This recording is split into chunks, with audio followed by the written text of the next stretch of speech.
मेरे चैनल में खुशामदीद। अगर आपको ये वीडियो पसंद आए तो लाइक और सब्सक्राइब लाजमी करिएगा। आज मैं आप इस वीडियो में बताऊंगा होम्योपैथी मेडिसिन आर्निका मोंटेना के बारे में। ये रही दवाई, अगर आपको दिख रहा हो तो। आज मैं आपको इस दवाई के बारे में बताऊंगा, ये क्या करती है, इसके सिम्टम्स क्या हैं, और मेन सिम्टम्स बताऊंगा। कोई नहीं कि सब कुछ बता रहा हूँ, नहीं, जिस काम की ये है आपको वो ही मैं बताऊंगा, ठीक है। तो इसकी पहले मेन सिम्टम्स हम पढ़ेंगे, ठीक है। मेन सिम्टम मैं आपको बताऊंगा, उसके बाद फिर मैं आपको इसको देना किस तरह, इस तरह मैं आपको बता दूंगा, ठीक है। अच्छा, तो इसके सिम्टम्स क्या हैं, देखें। इसके काफ़ी सिम्टम्स हैं। सबसे पहले तो याद रखें, आर्निका मोंटेना जो है वो काम आती है चोट में। आप चल रहे हैं, फिर रहे हैं, चोट लग गई, घिसाई लग गई, ऐसे हथौड़ा मार रहे हैं, हाथ पे लग गया, तो इसमें आर्निका मोंटेना बहुत अच्छा काम करती है। आर्निका 30, ठीक है। और अगर चोट वगैरह तो आप मदर टिंचर उसको लगा भी सकते हैं, वो मैं आपको आगे बताऊंगा किस तरह लेना है। तो मेन सिम्टम क्या है, ये चोट पे काम करती है, मगर जैसे घूमड़े हैं, मतलब खून की गिल्टियाँ बनी हुई हैं। मतलब कि अक्सर अगर आपने देखा हो कि हथौड़ा मारते हुए इधर अंगूठे पे हथौड़ा लग जाता है तो अंदर की साइड पे खून जम जाता है, पर्पल या रेड। तो अगर उसको सही करना है तो आर्निका मोंटेना बहुत काम करेगी, ठीक है। खून की गिल्टियों को पिघलाने के लिए आर्निका काम करती है। अब वो चाहे कहीं भी हो जिस्म में, दिल में हो, पाँव की नसों में हो, दिमाग की नसों में हो, कुछ भी हो, ये उस गिल्टी को ख़त्म करती है, ठीक है। सबसे पहले तो ये बात हो गई। अच्छा, आर्निका का और मेन सिम्टम क्या है, नंबर 2, जिसको मतलब फालिज का इशू है, मतलब कि प्रॉपर फालिज नहीं मगर फालिज का इशू है, मतलब चल रहा है तो ना सही से नहीं चल पा रहा, लंगड़ा जाता है, गिर जाता है, चक्कर आते हैं, सही से खड़ा नहीं हो पाता, चलने में मुश्किल है, और सीधा पाँव उल्टा पाँव रखने में कभी कभार समझ में नहीं आता, उसमें भी आर्निका बहुत कम काम करती है। और ऐसा क्यों? क्योंकि पानी की कमी की वजह से, वैसे मैं मानता हूँ पानी की कमी की वजह से दिमाग की जो नसें बहुत बारीक सी होती हैं, उसमें खून जम जाता है, जिसकी वजह से मेन जो है वो फालिज गिरता है। अगर खून कहीं दिमाग के किसी हिस्से में जम जाता है तो वो फालिज कर जाता है। तो वो खून जम जाता है, तो जिसकी वजह से उसको बहुत ज़्यादा कन्फ्यूजन होती है, भूलने की बीमारी हो जाती है। तो उसमें ये मेडिसिन बहुत अच्छा काम करती है। अगर जैसे कोई पैरालाइज का पेशेंट है तो आप उसको आर्निका लाजमी दें। अगर आप पैरालाइज है, काम नहीं करता है, तो आप उसको आर्निका लाजमी देंगे, ठीक है। 2 बातें हो गई, ठीक है। खून की गिल्टियों में काम करता है। तीसरा, हेमोराइड्स में भी काम करता है। रेक्टम में अक्सरियत काफ़ी लोगों को फिशर होने के बाद होमोराइड्स हो जाते हैं, मतलब अंदर खून की गिल्टियाँ बन जाती हैं।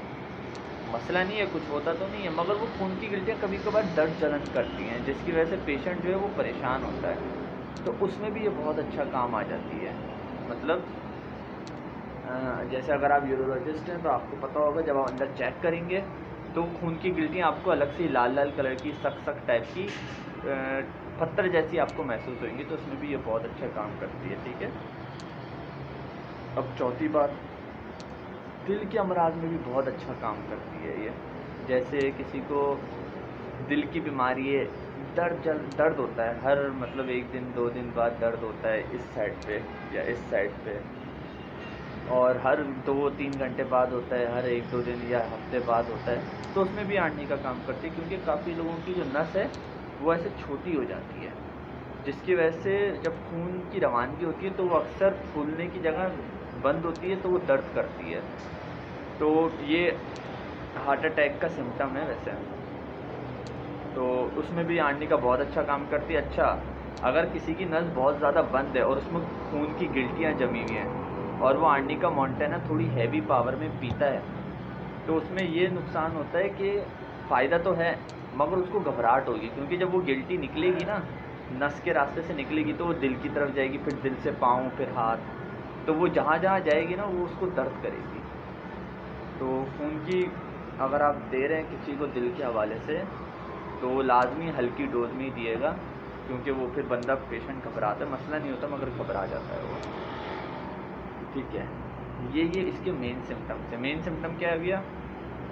चोट लगना, खून की गिल्टियों को ख़त्म करना, ठीक है, और पैरालाइज में काम आती है, या नसों को खोलने के काम आती है। अब नस कोई सी भी हो, सीने की हो, टांग की हो, दिमाग की हो, ठीक है, नस को खोलने के काम आती है।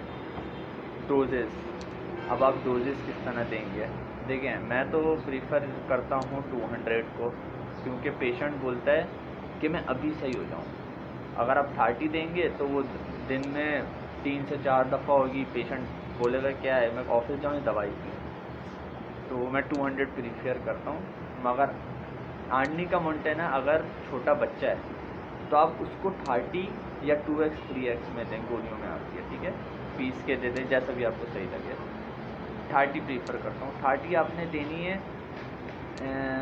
सुबह दोपहर रात 5-5 कतरे पानी के अंदर करके, ठीक है, पिलाना है। जैसे चोट लग गई है, ज़ख़म है, खुला ज़ख़म नहीं, पापड़ी जमी हुई है, सही है, कटा हुआ नहीं है, पापड़ी सिर्फ खुरन जमा हुआ है, तो मदर टिंचर आती है आर्निका की, मदर टिंचर, वो आप लगा सकते हैं कॉटन में करके, ठीक है, या नॉर्मल आर्निका 30 भी आप लगा सकते हैं, एक ही रिजल्ट होगा।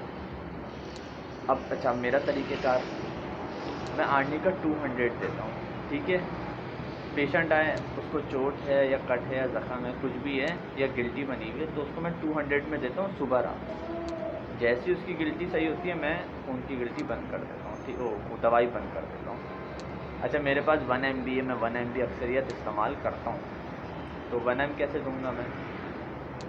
1 mg मैं पेशेंट को नहीं देता, बहुत कम देता हूँ। अगर जैसे 1 mg मेरे पास है तो वो मैंने खुद अपने लिए इस्तेमाल करने के लिए रखी हुई है। कट लग गया, ज़ख़म हो गया, खून निकल रहा है, तो आर्निका एक दफ़ा पी, फिर खून रुक गया, फिर कल की दफ़ा एक और दफ़ा पी ली, बस। उसके बाद मैं 1 mg नहीं पीता। इसी तरह पेशेंट आता है तो पेशेंट को मैं देता नहीं हूँ, बस उसको टपका देता हूँ ज़ुबान पे। अब मेरे पास पानी होता है, उसमें पानी में मिला के उसको मैं पिला देता हूँ, तो वो बेहतर हो जाता है।